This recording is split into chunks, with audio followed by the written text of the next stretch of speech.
Doctor साहब आप कहते हैं कि पाकिस्तान में फोर्सेस अलर्ट है लेकिन तमाम कारोबारी ज़िंदगी मामूल के मुताबिक मामूल है। के मुताबिक है, फोर्सेज अलर्ट है, जितना उनको होना चाहिए उससे शायद थोड़ा सा ज़्यादा है, लेकिन सही। कारोबारी ज़िंदगी तो तमाम मामूल के मुताबिक चल रहा है।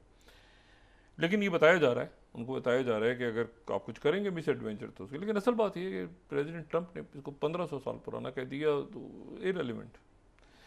दूसरी जो बात है वो मैं बात ये कह रहा था कि ये बड़े मुल्क जो हैं ये क्यों सूट नहीं करते सुपर पावर्स को। जी। ठीक है, कोरिया, कोरियन जंग भी तो हुई। अच्छा, इशू ये है कि ये इनको भी लोन देना, इनके अंदर रिजीम प्रॉब्लम, अच्छा इनके इत्तेहाद भी नहीं ज़्यादा होने देते। अभी जो आखिरी हुआ है वो आपके सामने देखें ना, यूरोप ईयू आपस में, ईयू इरेलीवेंट सा पड़ा हुआ है दरमियान में, वो उसको समझ नहीं आ रहा हमने किस तरफ जाना है। ये जो जो इस वक्त एक तो मैंने बात की थी ना कि तहरीकें चल रही हैं, जी।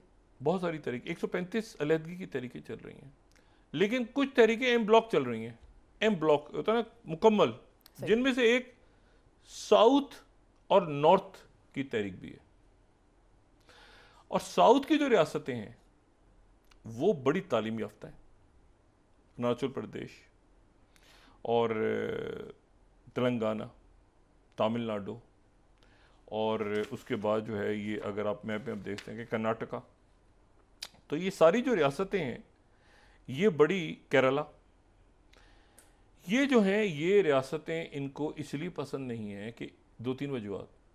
पहली बात तो ये है कि ये हिंदुत्व के ख़िलाफ़ हैं सारी की सारी, ये बड़े रोशन ख्याल लोग हैं यहाँ के, सही। ये बड़े मेहनती हैं, बड़ा कमाते हैं। यहाँ पर आप जाएं तो आपको बिल्कुल मुख्तलिफ एक ज़िंदगी नज़र आती है साउथ के अंदर, और साउथ बड़ा प्राउड फील करता है। इनका इवन जो लिटरेचर है, इनकी जो फिल्में बनती हैं वो भी पहले साउथ से, वो हिंदी में भी बनती हैं लेकिन साउथ से पहले वो ज़्यादा हो। तो साउथ अलग है, वो साउथ और नॉर्थ की डिवीजन, वो मुल्क असल में दो हिस्सों में भी है। एक तो है ना ये थोड़े छोटे जो रेड कॉरिडोर है और सेवन सिस्टर्स हैं, लेकिन एक मुल्क जो सेंटर है वो भी दो हिस्सों में है। सही। और इकोनॉमिस्ट ने इसके ऊपर एक आर्टिकल लिखा, तो थर्ड स्लाइड, इकोनॉमिस्ट ने इसमें ये कहा था जो मैंने कल भी बात की थी ना कि बेंगलोर वो आईटी हब है, वो ये जो भी कुछ है वो साउथ में, आप यूँ समझ लें। ऊपर ऐसे ही वो हिंदुत्व एक पता नहीं कौन से कहाँ पे बैठे हुए हैं ना, ऊपर कश्मीर है ना, इधर ये रियासतें साथ है ना। तो इकोनॉमिस्ट ने आर्टिकल लिखा था, third slide, to see India's future go south, the country's regional division could make it or break it. और ये ज्यादा पुराना भी नहीं है, पिछले साल का है। यानी जो डिवीजन है वो इतनी ज्यादा है कि ये मेक और ब्रेक होगा। और फिर उसके बाद ये कोई नई बात भी नहीं, भरा हुआ है ये। मैं अगर ये अभी चला जाऊं, यहाँ से स्टार्ट करें, Reuters first, India's north south divide over Modi's plan to redraw constituencies, वो कर रहे हैं तो वो फिर मजीद हो गया, क्योंकि सारा जो पैसा है जो बाहर से रेमिटेंसेज आती हैं, जो लोग रहते हैं जो पढ़े लिखे लोग, अच्छा वो बड़े पढ़े लिखे, उनकी वो 80% ज़्यादा उनकी लिटरेसी है, वो काश्तकारी में, वो एग्रीकल्चर में, वो इंडस्ट्रीज में, वो हर जगह पे आगे हैं, और वो हिंदुत्व के खिलाफ हैं। वहाँ उनकी इनके ये फारिग है वहाँ से, तो ये उनके ऊपर। उसके बाद ये ब्लूमबर्ग ने 2018 तक से, ये मैं बताऊँ रिसेंट से मैं जाऊँ माजी में, India's own red blue divide, वो के द फिशर्स जो हैं इनके रिचर और पुअरर हाफ्स, एक ऊपर पैसा खा रहे हैं बैठ के, टैक्स नीचे वालों के पास टैक्स आता है, वो खाते हैं, कमाते हैं, अब मेहनत करते हैं सारा कुछ करके, और ये जो ऊपर बैठे हुए हैं हिंदुत्व वाले, ये तो ये उनकी बड़ी खौफनाक तकसीम है। टाइम्स ऑफ इंडिया ने लिखा था, why resources distribution sixth is creating a north south divide. ये नॉर्थ साउथ डिवाइड बड़ी खौफनाक है। वहाँ पे स्टालिन, MK स्टालिन जो उनके हैं वो, और बहुत सारे लोग, और ये पुराने नहीं आर्टिकल में, पिछले साल के में कुछ चीज़ भरा हुआ है तो इनके खुद इनके India today fifth delimitation draw the north south divide, ये एक नॉर्थ साउथ डिवाइड है।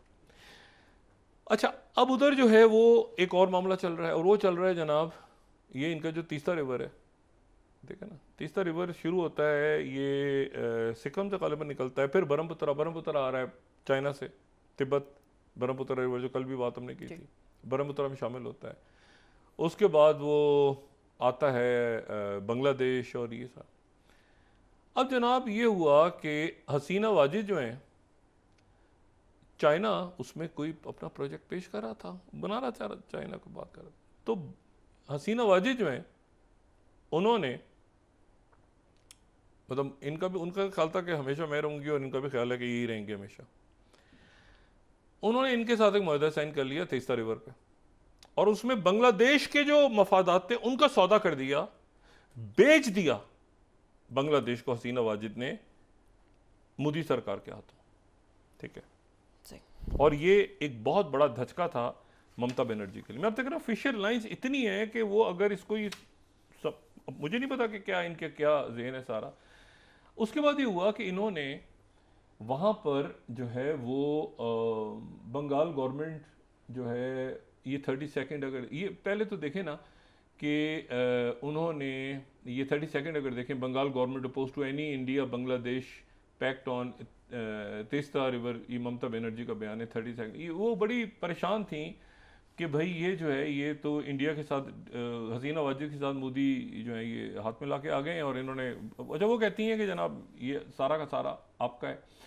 NDTV, government versus 33rd, Mamata Banerjee over Bangladesh talks on Ganga Teesta waters, वो सारा का सारा वहाँ पे इन्होंने मगरबी बंगाल के लोगों से पूछा ही नहीं। इन्होंने कहा कि बात ही नहीं करनी, बंगाल गवर्नमेंट को हमने पूछना ही नहीं है। ताल्लुक क्या है कि हसीना वाजिद हमारी जेब में पड़ी है, तो हसीना वाजिद से बात करो। अब जनाब आ गए डॉक्टर यूनुस। डॉक्टर यूनुस गए चाइना, और उन्होंने वो जो तीस्ता रिवर का जो चाइना का प्लान था उसको उन्होंने अप्रूव कर दिया। ठीक है, और उसके बाद वो जो उनकी तरफ से जब ये हुआ, तो यहाँ पे मैं फर्स्ट पोस्ट को कोट कर रहा हूँ, China backs Bangladesh with 2.1 billion investment mid strategic concerns over Teesta project. तो ये यहाँ पे इनका मामला हो गया तय। ठीक है, अच्छा ये इनका बयान देखें उस जमाने का, China is ready but I want India to do it, Bangladesh PM Hasina on 1 billion Teesta project. लेकिन फिर उसके बाद ये ख़त्म हो गया, और वो चाइना ने जो है वो चाइना के साथ उनके मामला तय हो गए। ये मैं इंडियन एक्सप्रेस कोट कर रहा हूँ। ठीक है, तो चाइना आ गया ये अब जब मोहम्मद यूनुस के आने के बाद। अब जनाब उनके मुंह से लफ्ज़ निकला है चिकन नेक का। डॉक्टर यूनुस के मुंह से लफ्ज़ निकला ना चिकन नेक का। उस चिकन नेक के रिएक्शन के बाद आपको पता है क्या हुआ? चिकन मतलब परेशानी क्या हुई? उन्होंने सब कुछ नहीं कहा, उन्होंने कहा चिकन नेक है, और ये पता नहीं 400 पता नहीं राफेल तैयारे, पता नहीं खुदा जाने क्या, ये पूरी की पूरी जो इंडिया की फौज और इनके जितने लोग थे वो जनाब चिकन नेक पे पहुंच गए। वो नाम लिया था सिर्फ डॉक्टर यूनुस ने, और मैं इंडिया टुडे कोट कर रहा हूँ, India fortifies chicken neck as Bangladesh China eye strategic corridor. ओहो हो, उसके बाद जनाब आप ज़रा पढ़े, Bangladesh overtures to China for potential investments have raised concern, ये वो चिकन नेक पे पहुंच गए जनाब, हंगामा फोर्टिफाई हो गया, ये वो सारा। Republic 35th, Indian army put chicken neck corridor under lock and की, ग्रोइंग बांग्लादेश चाइना प्रॉक्सिमिटी। अब जरा आप हिजान देखें, वो चिकन नेक का नाम लिया था उन्होंने, अभी तो हुआ कुछ नहीं है। अब नाम देखे बरामोस मिसाइल खड़े हो गए, राफेल तैयारे हो गए, ये सिर्फ नाम लेने पे। मैंने कहा ना ये जो है इतनी खप डाली। एक आज मुलाकात बड़ी इंटरेस्टिंग हुई है, पोप फ्रांसिस जो हैं, आज उनकी आखिरी रसूमात अदा हुई, तो वहाँ पर जो हैं वो कुछ 4 लाख के करीब लोग उनकी आखिरी रसूमात में शरीक थे। और ये 9 दिन तक तो सोग होगा, उसके बाद ये कार्डिनल्स बैठेंगे 130 के करीब, और जो उनमें 80 साल से कम उम्र हैं वो बैठ के चुनाव करेंगे। बड़ा डेमोक्रेटिक अंदाज है जिसमें पोप का चुनाव होगा। तो वहाँ पर 2 लोगों की मुलाकात हो गई। वो जो एंट्रेंस थी, एंट्रेंस की जो गैलरी थी, वहाँ 2 लोगों की मुलाकात हो गई। एक का नाम था ट्रंप, दूसरे का नाम था ज़ेलेंस्की। पहले दोनों मिले, फिर 2 लोग और उनकी महफिल में शामिल हो गए। पहले 2 मिले, अकेले दोनों ने बात की, एक कुर्सी पे दोनों बैठे नजर आए। अच्छा, ये जो प्रेसिडेंट ट्रंप को जो सीट मिली ना, सीटिंग अरेंजमेंट, ये देखें ट्रंप और ज़ेलेंस्की बात कर रहे हैं। अब उधर जनाब वेटिकन सिटी में भी यकीनन कोई बगिंग वगिंग होती होगी, ये होनी चाहिए, मतलब वो ये दोनों बात करें, कुर्सियां खींच ली इन्होंने, और ट्रंप बैठ गए ज़ेलेंस्की के साथ, और ज़ेलेंस्की को इन्होंने समझाया। जो जो ये मेलिना के साथ हैं ट्रंप, तो एक तरफ इनके फिनलैंड के प्रेसिडेंट हैं, एक तरफ जो है इनके मेलिना मेरे ख्याल से नहीं है, फिनलैंड के मेलिना है, उस तरफ फिनलैंड के और इस तरफ एस्टोनिया के प्रेसिडेंट्स के दरमियान खड़े थे। लेकिन ये छोटा सा दौरा था, लेकिन जब इन दोनों की मुलाकात गपशप शुरू की ना इन्होंने, तो फौरन केयर स्टिमर भी आ गए और मैक्रोन भी आ गए बीच में कि हम तो सुने क्या बात हो रही है, यूरोप का डील हो रही है सारी। तो ये पहले दोनों थे, फिर वो शामिल हो गए। बड़ा बड़ा एक ये तारीखी विजुअल्स हैं। लेकिन प्रेसिडेंट ट्रंप ने उसके बाद ही बात की कि नहीं, मसला ये है कि क्रीमिया तो चला गया। स्टीव विटकॉफ बात करके आ गए, और स्टीव विटकॉफ वहाँ से बात करके आज ओमान में उनके फिर मुज़ाकरात हुए ईरान के साथ। और अब अगले हफ्ता सैटरडे, नेक्स्ट सैटरडे इसका एक और दौर होगा। और आज के मुज़ाकरात भी ठीक गए, क्योंकि इस दौरान चाइना, रशिया, बाकी सारे मुल्क दरमियान में आ चुके। मैं एक बात से भी याद दिला दूं, ईरान की तरफ से आज बात हुई। ईरान हमारा बरादर मुल्क है, उनकी तरफ से आज बात हुई कि हम दरमियान में पाकिस्तान और भारत के दरमियान आने को तैयार हैं। ये उन्होंने अच्छी बात उन्होंने की। लेकिन मैं उनको उनका मीडिया याद दिलाना चाह रहा हूँ। प्रेस टीवी उनका सरकारी मीडिया है। उनका सरकारी मीडिया ये बताता रहे दरमियान में, प्रेस टीवी अगर हम दिखा सकें, वो ये बताता रहे कि नेतन्याहू के कत्लेआम में भारत ने उनको असला दिया है। तो ये तो बात बिल्कुल ऐसी ही हो गई। ये उन्होंने बड़े अच्छी नीयत से बात की है। उन्होंने पाकिस्तान बड़े अच्छी नीयत से बात की है कि हम सुलह करवाते हैं। मसला ये है कि मैं अगर उनसे कहूँ, देखें उनके यहाँ भी एक इशू है, बड़ी अच्छी नीयत से बात की। उनके यहाँ भी इशू चल रहा है कि ये कासिम सुलेमानी के कातलों से मुज़ाकरात क्यों हो रहे हैं, और उन्होंने कहा कि नहीं, ये मुल्क के लिए अच्छा है। यानी ईरान के और पाकिस्तान की तरफ से भी नई ख्वाहिशात गई हैं। लेकिन ये जहन में रखें कि गज़ा के कत्लेआम में नरेंद्र मोदी से ये मुज़ाकरात की हमें दावत बराह करम ये ना याद दिलाएं। बड़े ज़ख़म हैं मुसलमानों पे, इंसानियत के सीने पे बड़े ज़ख़म हैं। जब असलाफ दे रहा था ये नरेंद्र मोदी नेतन्याहू कत्लेआम के लिए, तो अरब न्यूज़ ने क्या खबर लगाई थी? अरब न्यूज़ ने कहा था कि पूरी सिविल सोसाइटी खड़ी हो गई है, सुप्रीम कोर्ट में पहुंच गई है कि नेतन्याहू को असलाह देना बंद करो, अगर स्लाइड हमारी टीम तैयार करे। ये सऊदी अरब की तरफ से बात हुई थी। तो ये किसी मर्डरर को, किसी जेनोसाइड में हिस्सा लेने वाले को, जो कि इसराइल को इन दिनों में भी असलाह देता रहा है, और अब कह रहा है कि गज़ब, और इसी दौरान मामला तय हो गए। ये इस हफ्ते के दौरान ये मामला तय हो गए। किसके मामला तय हो गए? Cease fire. सारे एक साथ छोड़े जाएंगे लोग, जो हमास है वो सारे के सारे लोगों को एक साथ रिहा करेगा। अच्छा, ये अभी भी जो है ना इसराइल के, वो भी तो दो, मैंने कहा था ना कुंभ मेले के अंदर, ये 44 स्लाइड देखें।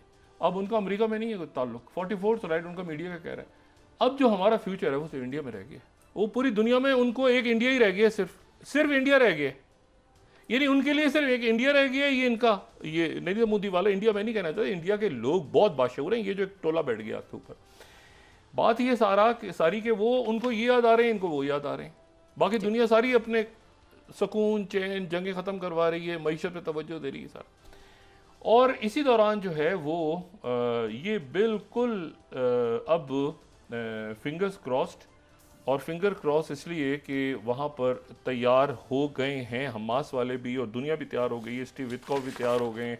मुझे नहीं पता नेतन्याहू का क्या हाल होगा, लेकिन ये है कि ये वो तैयार हो गए हैं इस बात पे कि वो सारे के सारे एक ही फेज़ में, और 5 सालों का सीज फायर, और 5 सालों का या 7 सालों का जो भी उसका टाइमिंग्स हैं, उसके मेरे ख्याल से 5 साल के ऊपर एग्री किए हैं सारा। और इस दौरान जो है वो गज़ा के अंदर, और मैं डेली सबक कोट कर रहा हूँ, Hamas open to 5 years trust. अच्छा, और इसमें ये बात आप जहन में रखें।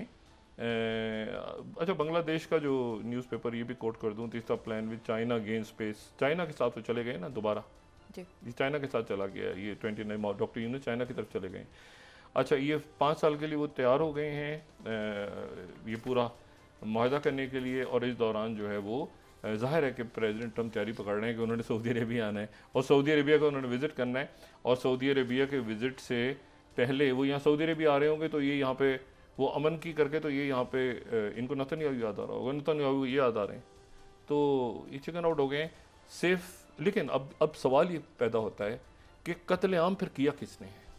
जी। कि अगर होम ग्रोन है तो फिर इसका मतलब है कि वहां पर तहरीक चल पड़ी है। होम ग्रोन लफ्ज इस्तेमाल हो रहा है, होम ग्रोन। ये घर किसके गिरा रहे हैं? पाकिस्तानियों के घर गिरा रहे हैं।